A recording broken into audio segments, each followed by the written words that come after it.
Because of President Obama's leadership, every American will have access to affordable, quality health care. That was a change we believed in. That was a change we fought for. That was the change President Obama delivered. This is the president who delivered the security of affordable health care to every single American in every corner of this country after 90 years of trying. 7 presidents before him, Republicans and Democrats, tried to expand health care to all Americans. President Obama got it done. Governor Romney repealing health care reform is something we worry about literally every single day. Zoe's 3rd open heart surgery will happen either next year or the year after. If Mitt Romney becomes president and Obamacare is repealed, there's a good chance she'll hit her lifetime cap. There's no way we could afford to pay for all the care she needs to survive. 1 in 100 children are born with a congenital heart defect. President Obama is fighting for them. It's moving stuff, but where has that been for the last 2.5 years? Obamacare, heralded last night as a major accomplishment, maybe the signature accomplishment of the Obama administration. The Democrats, for the first time, it seemed, effectively portrayed how Obamacare impacts people on an individual level. Now, the last woman you heard from, she's not a politician, she's not a pundit. She's an ordinary mother with an extraordinary challenge. Stacey Lynn's daughter, Zoe, has congenital heart problems. Zoe has already had 2 of 3 heart surgeries she will need to survive. Before health care reform, insurance companies could set lifetime caps on how much coverage each individual got. That's a lifetime cap that Zoe probably would have overshot, and quickly, leaving her family unable to pay for life-saving care. Some are calling her speech the most moving of last night. Obamacare, certainly a surprise headliner last night. The question for our panel tonight, why? Why was it all of a sudden in the spotlight, and why haven't they brought it up over the last 2.5 years?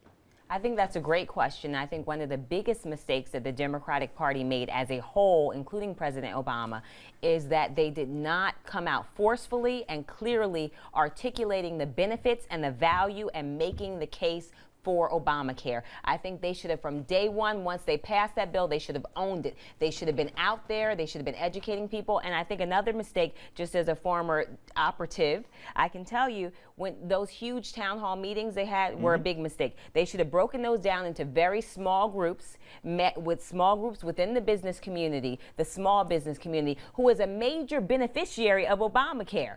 If you have a company with 50 employees or less, first of all, you don't have to comply with its mandates. But if you do, you get a 35% tax credit. And that's going to jump to 50%. Most people don't know this. They should have been out there group by group explaining the value and the benefits and making the case. And now they understand that they have to, because their backs are against the wall. And I'm glad to see the Democrats pushing back. But unfortunately they're climbing uphill. But let's face it, the subject of the individual mandate, Republicans were very effective at focusing on that, and if you will, demonizing that part of the health care plan, where in middle America, folks were like, I don't want the government telling me what to do with my health care. I'm going to have to pay more money. And what was lost in all of this was, what's the alternative? In terms of the story that we heard last night, people are literally dying waiting for insurance companies.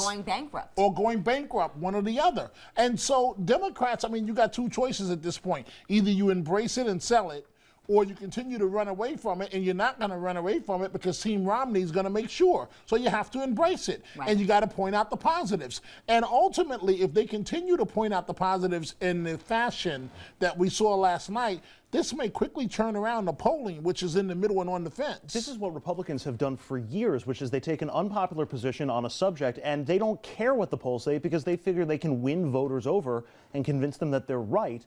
Democrats almost always shy away from that game plan, but I was happy to see it in effect last night. Now, there's another surprise headline subject last night, and that was gay rights. It was mentioned time and time again by most of the evening speakers. A person who wanted to keep Don't Ask, Don't Tell, or a president who believes that who you love should not keep you from serving the country you love. This is the president who ended Don't Ask, Don't Tell, so that love of country, not love of another, determines fitness for service. When it comes to letting people love who they love and marry who they want to marry, Mitt Romney says no.